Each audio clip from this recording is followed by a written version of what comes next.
नमस्कार दोस्तों, मैं हूं दीप नारायण। आप सभी का स्वागत है दीप एकेडमी मैथ में। आज हम आपके लिए लेकर आए हैं क्लास 9 जो फर्स्ट चैप्टर होता है नंबर सिस्टम। तो नंबर सिस्टम पे जो क्लास 9 में जो भी टॉपिक्स हैं उन सबको हम डिस्कस करेंगे और कोशिश ये रहेगी कि जितने जितने भी आपके टॉपिक्स हैं उनके सभी के एक एक डाउट को क्लियर करते हुए हम यहाँ पे पढ़ेंगे। हम ऐसा नहीं करेंगे कि हमें सिर्फ सिलेबस कवर करना है और उसके अकॉर्डिंग हम पढ़ रहे हैं। तो मैं यहाँ पे सिर्फ एक जो आपका वीडियो रहेगा, ठीक है, या रिकॉर्डेड वीडियो जो हमारा होगा उसमें मोस्टली 2 या 3 टॉपिक्स को डिस्कस करूंगा, लेकिन इतने डिटेल से डिस्कस करूंगा कि आपको इन फ्यूचर्स में आपको फिर कभी ऐसी रिक्वायरमेंट ना रहे। अगर आप सही से पढ़ते हैं तो दोबारा पढ़ने की रिक्वायरमेंट ना रहे। चलिए बात करते हैं नंबर सिस्टम की। तो जो नंबर सिस्टम होता है, नंबर सिस्टम में सबसे पहली बात आती है कि हम शुरुआत कहां से करें। तो शुरुआत करने के लिए नंबर सिस्टम में हम सबसे पहले लेते हैं नेचुरल नंबर्स को। नेचुरल नंबर्स जो होते हैं जिनको हम रिप्रेजेंट करते हैं एन से। यहां पे सभी चीज सीखते चलेंगे। रिप्रेजेंट किससे करते हैं उसको भी सीखेंगे, नंबर्स होते क्या है उनको भी सीखेंगे और उनकी डेफिनेशंस को भी मैं यहाँ पे एक्सप्लेन करूंगा। आप अगर नोट्स बना रहे हैं तो आप उसको क्या करेंगे, नोट डाउन कर लेंगे। तो सबसे पहला होता है कि नेचुरल नंबर्स। नेचुरल नंबर्स किसे कहते हैं?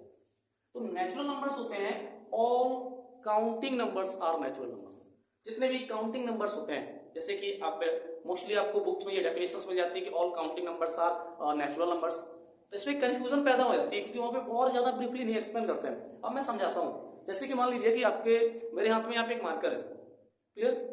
तो इसकी अगर मैं इस मार्कर की जो काउंट है वो बताना चाहूं तो मैं क्या बताऊंगा, 1 मार्कर। कितना मार्कर है मेरे पास? 1 मार्कर है। इसी तरह से अगर आपके बैग में 5 बुक्स हैं तो उन बुक्स को रिप्रेजेंट करने के लिए आप एक मैथमेटिकल सिंबल यूज करेंगे। उस मैथमेटिकल सिंबल्स को हम बोलते हैं नेचुरल नंबर। क्या बोलते हैं? Natural number. सिंपल सा, जैसे 1 मार्कर था, मैंने 1 नोट कर दिया। आपके पास 5 बुक्स होंगी, आप 5 बुक्स कर देंगे, यानी कि आपसे पूछा जाएगा how many books you have, ठीक है। तो सीधा सा कितना होगा, आप बोल देंगे कि 5 बुक्स हैं, 5 से रिप्रेजेंट किया।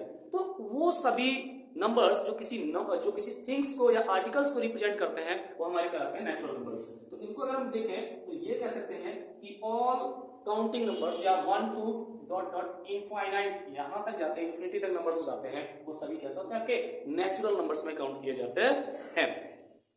शायद ये नेचुरल नंबर की डेफिनेशन है वो आपकी क्लियर हो गई होगी। नेचुरल नंबर्स आपके 1 से बिगन होते हैं और यहाँ पे ये एंड तक जाते हैं, यानी कि ये इनफाइनाइट तक जाते हैं। इसकी कोई भी अपर लिमिट्स नहीं होती है। मतलब सिंपल सा कह सकते हैं कि स्मॉलेस्ट या least natural number is 1 but most या greatest natural number we can't decide. हम उसको डिसाइड नहीं कर सकते कि आपका जो ग्रेटेस्ट नेचुरल नंबर होगा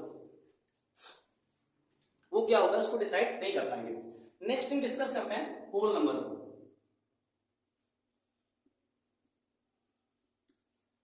होल नंबर्स डिस्कस करता है, ये नेचुरल नंबर्स डिस्कस किए, होल नंबर डिस्कस करता है। होल नंबर्स क्या होते हैं? Whole numbers 0 including with natural numbers. अगर मैं 0 को भी इंक्लूड कर लूं किनके साथ में, नेचुरल नंबर्स के साथ में, जिसको मैंने अभी जस्ट पढ़ा है, तो वो नंबर्स आपके होल नंबर कहलाते हैं। तो ये देखिए होल नंबर क्या हो जाएंगे। अगर मैं यहाँ पे 0 1 2 3 4.5 और इंफिनिटी तक लेके जाते हैं तो ये आपके होल नंबर्स कहलाएंगे। क्लियर हुआ इतना? अच्छा एक चीज सुनिए, अच्छा होल नंबर की रिक्वायरमेंट क्यों हुई? अगर हम आर्टिकल थिंग्स को रिप्रेजेंट नेचुरल नंबर से ही कर सकते हैं तो होल नंबर की रिक्वायरमेंट क्यों हुई? तो इसका सीधा सा जवाब यह होता है कि जब भी कोई थिंग्स या आर्टिकल्स को शो करना होता है या उसकी प्रेजेंस को शो करना होता है बट उसकी क्वांटिटीज नहीं होती है हमारे पास, तो हम उसको यूज करते हैं होल नंबर से रिप्रेजेंट करने के लिए। इसमें सिर्फ डिफरेंस क्या है, आप देखो इन सभी नंबर्स को हम जानते हैं एज अ नेचुरल नंबर्स और इंक्लूड किसको किया गया, 0। तो अगर आप इसको अदर वर्ड में देखें तो ये हो जाएगा कि set of 0 plus natural numbers. ये कोई ऐसा सेट जिसमें 0 और नेचुरल नंबर्स इंक्लूड किए गए हैं तो वो आपके कहलाएंगे होल नंबर्स। क्लियर हुआ इतना? ये आपके होल नंबर्स कहलाते हैं। शायद अब इसमें आपको डाउट नहीं होगा। अच्छा, जैसे मैं क्वेश्चंस पे बात कर रहा था कि आर्टिकल और थिंग्स को रिप्रेजेंट करने के लिए नेचुरल नंबर्स होते हैं, तो होल नंबर की रिक्वायरमेंट क्यों हुई? तो होल नंबर की रिक्वायरमेंट इसलिए हुई है कि मान लीजिए अभी मैंने मार्कर अपना छोड़ दिया है, क्लियर। अब मेरे पास कोई मार्कर नहीं है, मानिए जैसे मैंने यहाँ पे रख दिया, तो अब क्या होगा, अब पूछा जाए कि मेरे पास नंबर ऑफ मार्कर कितने हैं, तो नंबर ऑफ मार्कर मतलब मेरे पास कोई मार्कर नहीं। इस चीज को शो करने के लिए कि मेरे पास वो मार्कर्स है कुछ भी नहीं है, इट मींस जीरो मार्कर। कितने मार्कर है मेरे पास? Zero marker. उसकी प्रेजेंस भी शो की लेकिन उसकी क्वांटिटी के साथ में शो की, तो इसलिए यहाँ पे हम यूज करते हैं जीरो को यूज करते हैं। क्लियर? तो आई होप ये पॉइंट आपको क्लियर हो गया होगा, इसको हम यूज करते हैं। नेक्स्ट थिंग बात करते हैं हम इंटीजर्स की।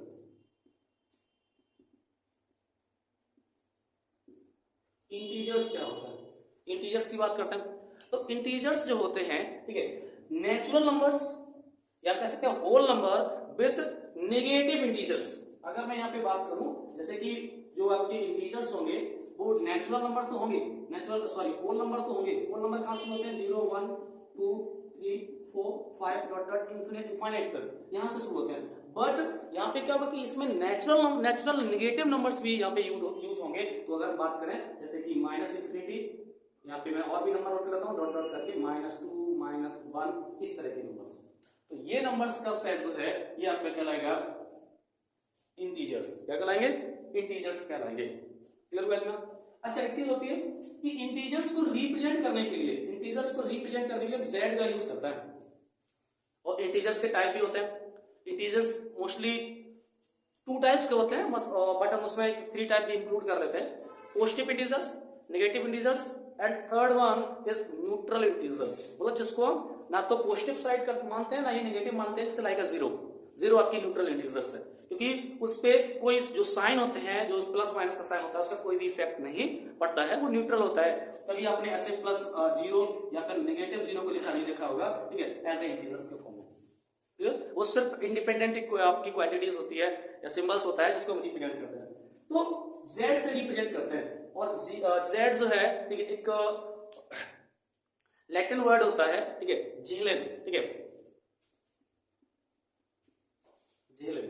तो यहां से इस जेड सिंबल को लिया गया है और इसी से रिप्रेजेंट करते हैं। तो जो इंटीजर्स होंगे वो आपके क्या होता है? देखो, negative integers and whole number, इनका जो सेट होता है वो आपका क्या कहलाता है? इंटीजर्स क्या रहता है। क्लियर हुआ? अब यहाँ पे थोड़ी सी चीजें हमें और देखनी है। इंटीजर्स पढ़ लिए, मैं एक छोटा सा पॉइंट डिस्कस करता हूँ रेशनल नंबर का। और रेशनल नंबर का डिस्कस करने के बाद मैं यहाँ पे सिर्फ रेशनल नंबर की डेफिनेशन से ही डिस्कस करूंगा, ठीक है। बाकी बाद नेक्स्ट वीडियो में डिस्कस करेंगे रेशनल नंबर्स को और डेसिमल एक्सपेंशंस को, इन चीजों को डिस्कस करूंगा। तो सबसे पहले मैं यहाँ पे डिस्कस कर लेता हूँ रेशनल नंबर, क्योंकि मैंने इंटीजर पढ़ लिया। इंटीजर से ही अगर हम देखें तो रेशनल नंबर्स बन जाते हैं आपके। कैसे बनते हैं वो आप देख लीजिए।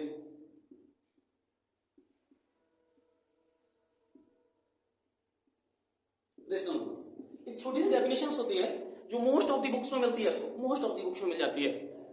और उसके अकॉर्डिंग अगर देखा जाए तो हम किसी भी कंडीशंस में उनको पहचान सकते हैं, लेकिन थोड़ी सी दिक्कत होती है, हमें कुछ अपनी तरफ से एफर्ट लगाना पड़ता है तब उसको पहचान पाते हैं। अगर केवल डेफिनेशंस पे जाएंगे तो शायद पहचानना हमारे लिए थोड़ा सा मुश्किल हो जाएगा।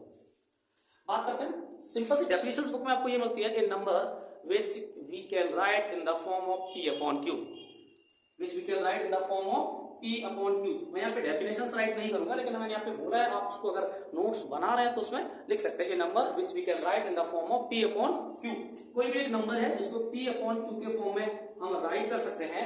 बट यहाँ पे कंडीशंस ये होती है, p, q आर इंटीजर्स, वो इंटीजर्स होने चाहिए आपके, इंटीजर्स। एंड एक कंडीशन और होती है कि q does not equal to 0, मतलब डिनोमिनेटर होगा वो 0 के इक्वल नहीं होना चाहिए। ये कंडीशंस फॉलो कराते हैं आपके रेशनल नंबर्स। तो p अपॉन q के फॉर्म में किसी नंबर को राइट कर सकते हैं, तो वो आपका क्या है? इंटीजर्स है। और q जो है डिनोमिनेटर 0 नहीं होना चाहिए। तो अब आप एक चीज देखिए, ऑल इंटीजर्स को, जैसे ऑल इंटीजर्स लिखे हुए हैं आपके यहाँ पे, क्या ये रेशनल नंबर्स है? तो मैं कह सकता हूं कि है। अब ये कैसे कह सकता हूं? देखिए, किसी भी इंटीजर्स के नीचे 1 ऐड कर दो, 1 ऐड कर लो आप, 1 से डिवाइड कर दो इनको, किसी को भी, तो क्या इनकी वैल्यू में कोई चेंजमेंट आया? किसी भी नंबर को 1 से डिवाइड करते हैं तो वैल्यू जो है चेंज नहीं होती है। जब चेंज नहीं होती है और अगर फॉर्म देखें तो ये फॉर्म किस फॉर्म हो गया? p/q के फॉर्म में हो गया। और सेकंड कंडीशंस को भी फुलफिल कर रहा है। सेकंड कंडीशंस ये है फुलफिल करने के लिए कि q does not equal to 0, q की वैल्यू 0 के इक्वल ना हो। तो ये भी फॉलो कर रहा है। देखो q इक्वल टू कितना है? 1 है। यहाँ भी q इक्वल टू 1 है, q इक्वल टू 1 है, q इक्वल टू 1 है। तो ये कह सकते हैं कि all integers are rational number. तो जितने भी इंटीजर्स होते हैं वो सभी रेशनल नंबर्स होते हैं। क्लियर हुआ? शायद मुझे लगता है कि अब आपको कोई डाउट ऐसा रह गया होगा जो आपको नहीं, आप रेशनल नंबर्स में आपको डाउट रहा होगा। एक बनता है डाउट, वो ये बनता है कि जीरो इज अ रेशनल और रेशनल्स, ये बनता है। मोस्ट ऑफ द एग्जाम्स आप पूछा जाता है, और अगर आप कोई कॉम्पिटिटिव एग्जाम्स दे रहे होंगे तो जरूर अगर इस तरह के क्वेश्चंस बनाते हैं रेशनल नंबर पे, तो ये क्वेश्चन जरूर रखता है, क्योंकि वो समझते हैं कि हमने बच्चे को जो बता दिया ना उसके माइंड में सेट हो गया इंटीजर होना चाहिए। तो इसमें वो क्या करेगा, तो देखिए इसमें भी सेम यही रूल फॉलो होगा, कोई नया नहीं होगा। इसको 1 लिख दिया मैंने, तो 0/1 मैंने लिख दिया। अब देखिए ये भी इंटीजर्स है आपका और ये भी इंटीजर्स है, एंड क्यू जो डिनोमिनेटर है क्यू वो किसके इक्वल है, 1 के, यानी ये भी 0 नहीं है। तो कंडीशंस को फॉलो कर रहा है, मतलब ये 0 क्या है, 0 इज द रेशनल नंबर्स। तो मैंने यहाँ पे सिर्फ इतना डिस्कस किया, और नेचुरल नंबर्स को, होल नंबर्स को, इंटीजर्स को एंड रेशनल नंबर्स को। और रेशनल नंबर्स को सिर्फ मैंने अभी इंटीजर्स के फॉर्म में जो नंबर्स होंगे वो रेशनल्स होंगे या नहीं होंगे उनको डिस्कस किया है। लेकिन अगर कोई नंबर डेसिमल एक्सपेंशन है, डेसिमल नंबर्स है, वो आपका रेशनल होगा या नहीं होगा उसको डिस्कस नहीं किया। या फिर कोई स्क्वायर रूट नंबर है वो रेशनल होगा या नहीं होगा उसको डिस्कस नहीं किया। तो इसको मैं डिस्कस करूंगा नेक्स्ट वीडियो में, जो नेक्स्ट आपका क्लास 9 का जो वीडियो आएगा उसमें डिस्कस करूंगा। वो रिसेंटली आने वाला है, क्योंकि अभी कुछ दिनों तक मैं कंटिन्यू इसी पे वर्क करने वाला हूँ, तो बहुत जल्दी ही वीडियो आपका ये आ जाएगा। तो आशा करता हूँ कि आपको ये वीडियो अच्छा लगा होगा। अगर वीडियो अच्छा लगा है तो अपने ऐसे मित्रों के साथ शेयर कर दें, हो सकता है जिनको इस तरह की नॉलेज की रिक्वायरमेंट हो। आप उनके साथ बिल्कुल भी शेयर ना करें जिसको इन चीज से इंटरेस्ट नहीं है या जो पढ़ नहीं रहे, आप उनको छोड़िए, क्योंकि आप वीडियो शेयर करेंगे, ठीक है, उनको लगेगा कि ये जो है ऐसी चीजें शेयर कर दी जो उनके मतलब की नहीं, तो आप उनसे शेयर मत करिए। लेकिन हाँ, अगर आपको अच्छा लगे तो लाइक करें, कमेंट करें और अपने दोस्तों के साथ शेयर करें जिनको इन चीजों की रिक्वायरमेंट है। वीडियो को अंत तक देखने के लिए धन्यवाद।